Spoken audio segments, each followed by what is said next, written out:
अस्सलामुअलैकुम विद्यार्थी मित्रों। जनाब बाबूभाई सोपारीवाला गर्ल्स प्राइमरी स्कूल आज तारीख 5/3/2021 शुक्रवार धोरण 6 विषय गणित प्रकरण 13 समिति स्वाध्याय 13.3 विद्यार्थी मित्रों अगाऊ આપણે સ્વાધ્યાય 13.1 અને 13.2ના દાખલા શીખી ગયા। હવે આજે આપણે સ્વાધ્યાય 13.3ના દાખલા શીખીશું। આ દરેક દાખલા તમારી ગણિતની નોટમાં આકૃતિની સાથે લખવાના રહેશે। ચલો દાખલો નંબર 1 છે, નીચેના દરેક આકાર માટે સમમિતિની રેખાઓ શોધો।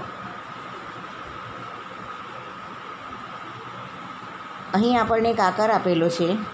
હવે એ આકારમાં કેટલી સમમિતિની રેખાઓ છે તે આપણે સમમિતિની રેખા દોરવાની અને તેની સંખ્યા લખવાની। તો તમે જોઈ શકો છો કે અહીં આપણે એક ઊભી રેખા દોરી છે, પછી આ બે ખૂણાઓમાંથી પસાર થતી બીજી એક રેખા દોરી છે, સામસામે આ પાંખિયામાંથી પસાર થતી ત્રીજી રેખા દોરી છે અને બીજા આ સામસામેના ખૂણામાંથી પસાર થતી ચોથી રેખા દોરી છે। એટલે આમ આ આકારમાં કુલ કેટલી સમમિતિની રેખાઓ છે? તો આ આકારમાં કુલ 4 સમમિતિની રેખાઓ છે। બરાબર, ચલો આગળ બીજી આકૃતિ લઈએ। એક ઝાડ જેવી દેખાય છે, ટ્રી જેવી દેખાય છે। એમાં તમે જોઈ શકો છો કે આ એક તૂટક રેખા તમને દેખાય છે। એ તૂટક રેખાથી એ સમમિતિની રેખા બતાવી છે, જેનાથી આકૃતિના બે સરખા ભાગ થયેલા દેખાય છે। એટલે આ આકૃતિમાં કેટલી સમમિતિની રેખા છે? તો આ આકૃતિમાં એક સમમિતિની રેખા છે। આગળ અહીં તમે જોઈ શકો છો કે બે ચોરસના ખૂણામાંથી ભેગા કર્યા છે। આવી આકૃતિમાં કેટલી સમમિતિની રેખા હોય? તો તમે જોઈ શકો છો કે અહીં આપણે બરાબર વચ્ચેથી એક રેખા દોરી છે અને આ બે ચોરસના ખૂણાઓમાંથી પસાર થતી બીજી રેખા દોરી છે। એટલે આ આકૃતિમાં કુલ કેટલી સમમિતિની રેખાઓ છે? તો આ આકૃતિમાં બે સમમિતિની રેખાઓ છે।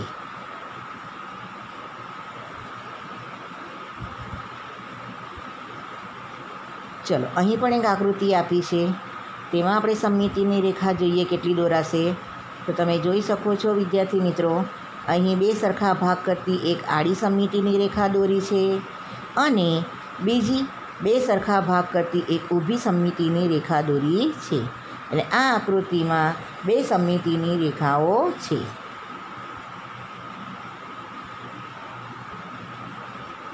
ચલો એના પછી અહીંયા એક ચિત્ર બતાવ્યું છે, પતંગિયાનું ચિત્ર છે। પતંગિયાના ચિત્રમાં પણ તમે જોઈ શકો છો કે આ જે તૂટક રેખાથી બતાવી છે તે એક સમમિતિની રેખા છે, જે પતંગિયાના શરીરને બે સરખા ભાગમાં વહેંચે છે, માટે આ ચિત્રને એક સમમિતિની રેખા છે।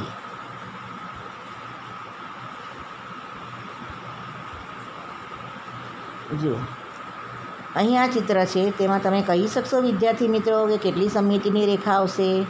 જો આપણે દોરીને જોઈએ તો તમે જોઈ શકો છો કે આપણે એક ઊભી સમમિતિની રેખા દોરી છે, જેનાથી બે સરખા ભાગ થાય છે અને બીજી સમમિતિની રેખા આપણે એક આડી દોરી છે, જેનાથી પણ આકૃતિના બે સરખા ભાગ થાય છે। એટલે આ આકૃતિમાં કેટલી સમમિતિની રેખાઓ છે? તો આ આકૃતિમાં બે સમમિતિની રેખાઓ છે।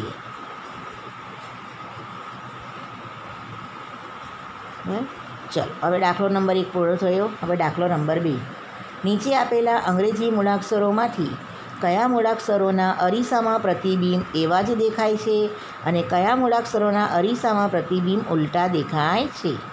વિદ્યાર્થી મિત્રો, અરીસામાં આપણે પોતાનું જ પ્રતિબિંબ જોઈએ। તમે અરીસાની આગળ ઊભા રહો અને તમે જુઓ તો તમારું પ્રતિબિંબ અંદર આપણને દેખાશે। બરાબર, આપણે જેટલા કદના છે તેટલું જ દેખાશે। ફક્ત ફેરફાર શેમાં થશે કે આપણે જો ડાબો હાથ ઊંચો કરીએ તો અરીસામાં આપણને એમ દેખાય કે જમણો હાથ ઊંચો થયો છે।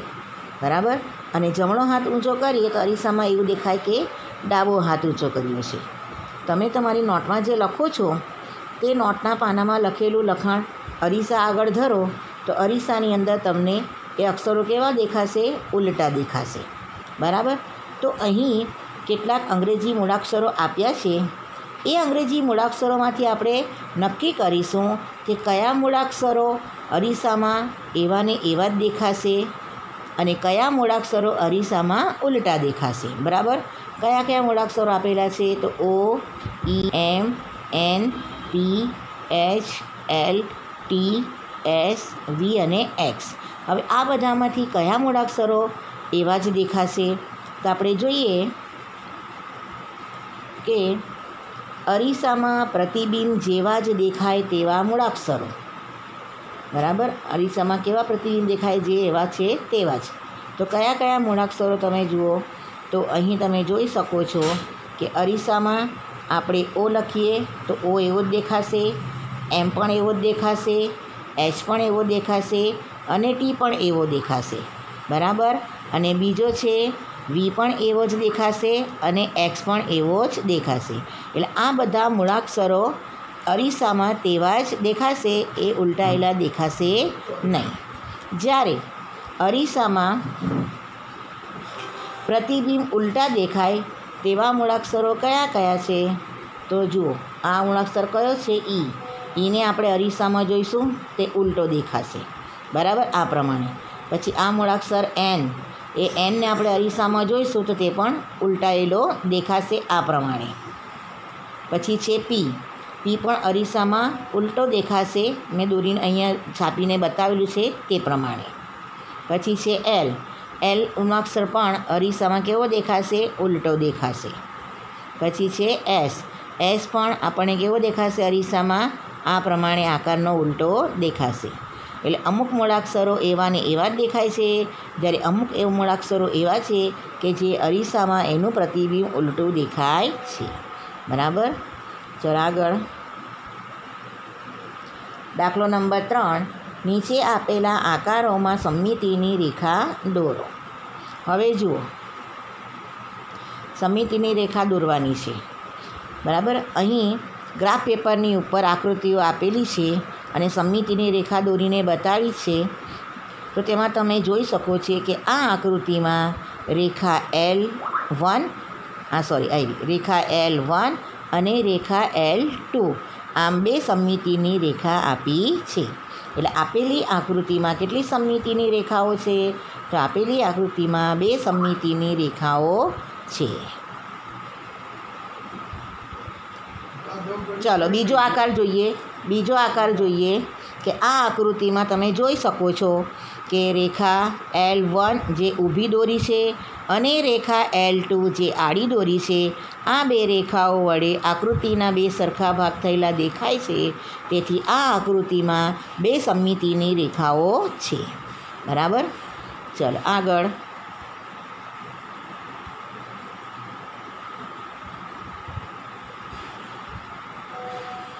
આ આકૃતિમાં પણ તમે જોઈ શકો છો રેખા L1 તે ઊભી છે, જેનાથી પણ આકૃતિના બે સરખા ભાગ થાય છે, અને રેખા L2 જે આડી છે, જેનાથી પણ આકૃતિના બે સરખા ભાગ થાય છે. એટલે અહીં આપેલી આકૃતિમાં પણ બે સમમિતિની રેખાઓ દર્શાવી છે.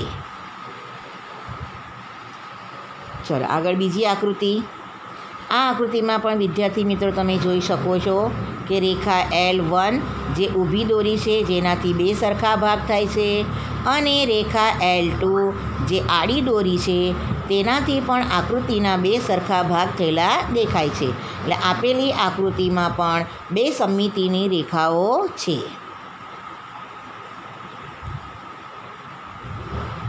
ચલો હવે આ આકૃતિની વાત કરીએ.